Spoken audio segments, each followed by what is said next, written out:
Hello everybody, my name is Matthew Hand, and today I'm going to be speaking to you guys about my favorite movie, which as you can see is The Fellowship of the Ring, which is the first installment of the Lord of the Rings trilogy, written by J.R.R. Tolkien and adapted to screen by Peter Jackson. The point of this speech is to talk to you guys about some of the major underlying themes that are evident within the book and the movie. These are the three themes I have chosen. The major themes are the corruptive nature of power, the importance of friendship, and the constant battle between good and evil.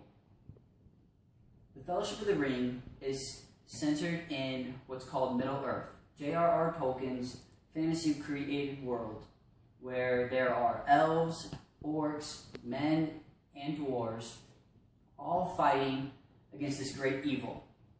This great evil is personified by the One Ring of Power. It's a magical ring that turns the wearer invisible and grants them a heightened sense of awareness about things around them.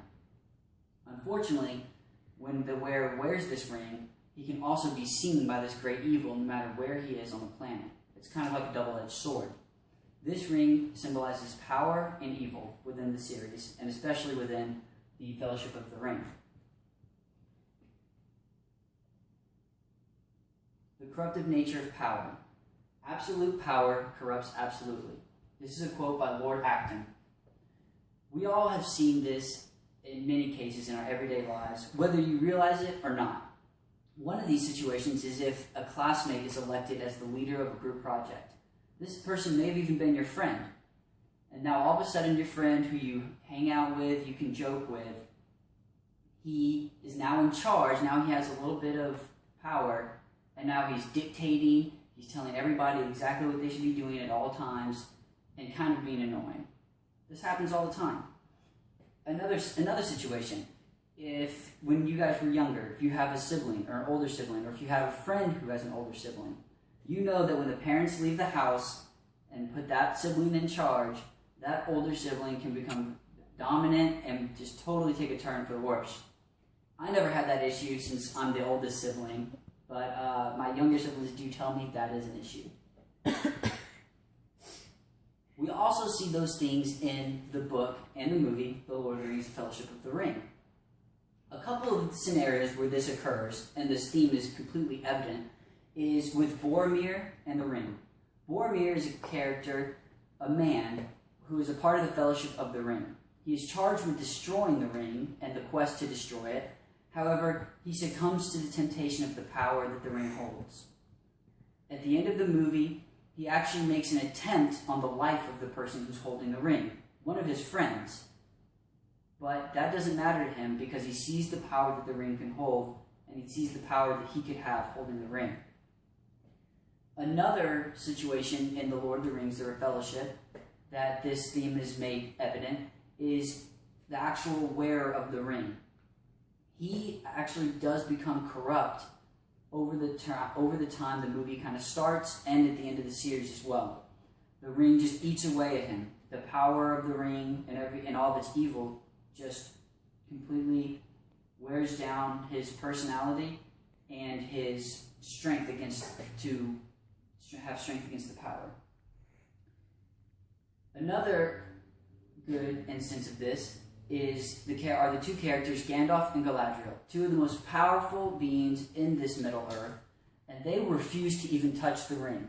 They can see that the power corrupts people, and they, being as powerful and having as much wisdom as they have, know better than to even touch it, and they refuse to on multiple occasions throughout the film.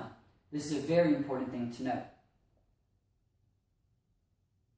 The importance of friendship is the next topic.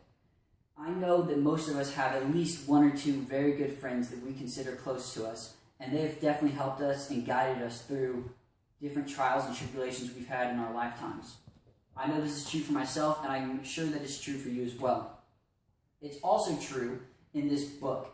In fact, in this movie and book, there are many instances where without the friendships that the characters have, they definitely would not have been able to overcome the obstacles that they were faced with. The biggest example of this, and I'm sure you all know it, is the friendship between Sam and Frodo. Sam and Frodo are extremely close friends, and without each other, they definitely would not have been able to get the ring as far as they did and to ultimately destroy it. This can be shown in the instance where Sam helps Frodo fight the corruptive power of the ring almost constantly and is always watching his back and saving him in tight situations. The next friendship, and part of the comedic relief throughout the movies, is the friendship between Legolas and Gimli. Legolas is one of the aforementioned elvish people in the series, and Gimli a dwarf. Now, throughout the history of Middle-earth, elves and dwarves did not get together very well. Legolas and Gimli, at the beginning of the movie, were no exception to this rule. In fact, they are seen almost coming to blows at their first meeting. However, throughout the film, they become steady and fast friends. If this had not occurred, it's very obvious that the Fellowship would not have been able to stay together. Their friendship even is exemplified by the fact that they have a kill count. When they are fighting, they try to beat each other by killing as many orcs as possible. And the third instance of this theme is the friendship of Merry and Pippin. They're also hobbits, and they, in the very beginning of the movie, help Frodo and Sam to get into Bree, the town where all of this really starts to take off. They are attacked, and without Merry and Pippin there, Frodo and Sam would have been stopped long before they could even get to meeting with the Fellowship. And not only that, the movie would have been extremely, extremely short. The third and final theme I'd like to discuss with you guys all today is the battle between good and evil. The constant battle between good and evil is prominent in almost every single story that we know today. It is extremely prominent in all of Western culture and literature. This book and this movie are no different. There are many instances where the struggle between good and evil is made evident. The most important is Sauron and the ring. The ring is, of course, the symbol of evil, and its maker, Sauron, is the personification of this evil. And he is constantly trying to get the ring, and the ring is constantly wearing down its people that are around him and showing its evil in those ways. Gandalf and the Fellowship represent good. They are trying to destroy the ring and overcome evil. And they are shown to be good through this quest and through their goals. And the third and final just kind of personification is the difference between the elves and the orcs. Orcs are the race of evil and elves are the race of good. They're constantly in struggle and fight at all times because of this.